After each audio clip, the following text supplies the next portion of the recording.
गौरीपुत्र गणेश भगवान की जय। श्रीमन नारायण नारायण नारायण भजमन नारायण नारायण नारायण। श्रीमन नारायण नारायण हरि हरि भजमन नारायण नारायण हरि हरि। मेरे सभी प्यारे भक्तों को चैत्र शुक्ल पक्ष की कामदा एकादशी की शुभकामनाएं। कामदा एकादशी। धर्मराज युधिष्ठिर कहने लगे, हे भगवान, मैं आपको कोटि कोटि नमस्कार करता हूँ। अब आप कृपा करके चैत्र शुक्ला एकादशी का महात्म्य कहिए। श्री कृष्ण कहने लगे कि धर्मराज, यही प्रश्न एक समय राजा दिलीप ने गुरु वशिष्ठ जी से किया था, और जो समाधान उन्होंने किया वह सब मैं तुमसे कहता हूँ। प्राचीन काल में रत्नपुर नामक एक नगर था। वहाँ पर अनेक ऐश्वर्यों से युक्त पुंडरीक नामक एक राजा राज्य करता था। रत्नपुर नगर में अनेक अप्सरा, किन्नर तथा गंधर्व वास करते थे। उनमें ललिता और ललित नाम के दो स्त्री पुरुष भी थे। उन दोनों में अत्यंत स्नेह था, यहाँ तक कि अलग अलग हो जाने पर दोनों व्याकुल हो जाते थे।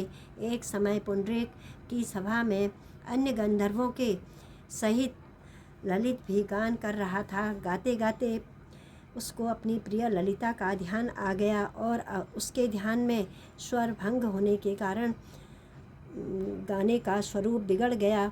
ललित के मन का भाव जानकर ककरोट नामक नाग ने पद पर भंग होने का कारण राजा को कह दिया। तब पुंडरीक ने क्रोधपूर्वक कहा कि तू मेरे सामने गाता हुआ अपनी स्त्री का स्मरण कर रहा है, अतः तू कच्चा मांस और मनुष्यों को खाने वाला राक्षस बनकर अपने किए कर्म का फल भोग। पुंडरीक के शाप से ललित उसी क्षण महाकाय विकराल राक्षस हो गया। उसका मुख अत्यंत भयंकर, नेत्र सूर्य चंद्रमा की तरह प्रदीप्त हो गए और मुख से अग्नि निकलने लगी। उसकी नाक पर्वत की कंदरा के समान विशाल हो गई और गर्दन पर्वत के समान लगने लगी। सिर में बाल पर्वतों पर खड़े वृक्षों के समान लगने लगे तथा भुजाएं अत्यंत लंबी हो गई। कुल मिलाकर उसका शरीर 8 योजन के विस्तार में हो गया।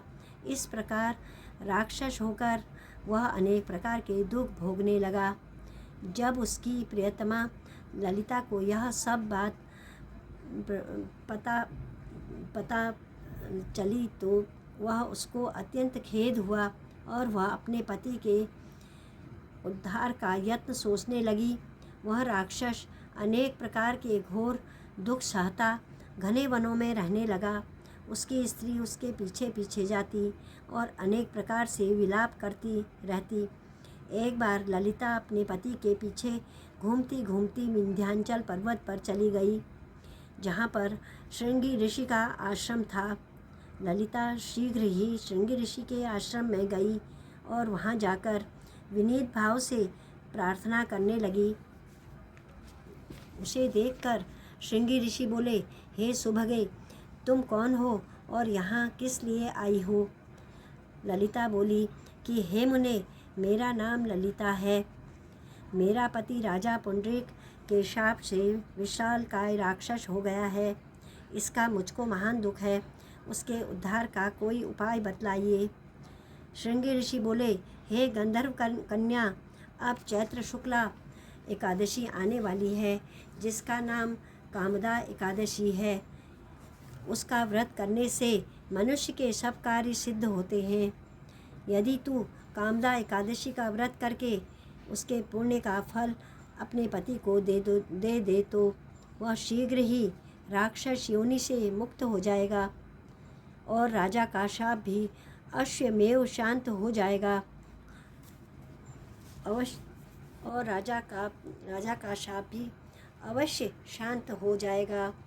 मुनि के ऐसे वचन सुनकर ललिता ने चैत्र शुक्ला एकादशी आने पर उसका व्रत किया और द्वादशी को ब्राह्मणों के सामने अपने व्रत का फल अपने पति को देती हुई भगवान से इस प्रकार प्रार्थना करने लगी, हे प्रभु, मैंने जो यह व्रत किया है इसका फल मेरे पतिदेव को प्राप्त हो, जिससे वह राक्षस योनि से मुक्त हो जाए।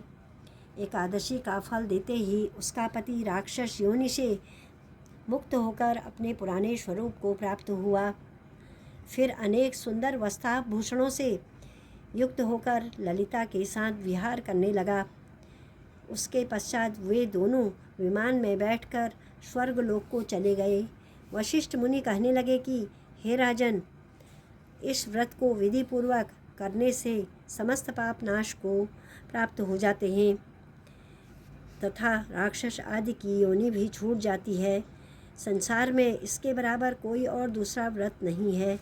इसकी कथा पढ़ने या सुनने से वाजपेयी यज्ञ का फल प्राप्त होता है। इस प्रकार एकादशी महात्म का अध्याय समाप्त हुआ। इस दिन लूंगों का सागार लेना चाहिए। लूंगों अर्थात ओंगा का फल, दूध, दही, फल आदि ले सकते हैं। श्रीमन नारायण नारायण नारायण भजमन नारायण नारायण हरि हरि। श्रीमन नारायण नारायण हरि हरि। श्रीमन नारायण नारायण हरि हरि। भजमन नारायण नारायण हरि हरि। श्रीमन नारायण नारायण हरि हरि। बोलो सत्यनारायण भगवान की जय। बोलो विष्णु भगवान की जय। बोलो कृष्ण भगवान की जय। ओम नमो भगवते वासुदेवाय नमः।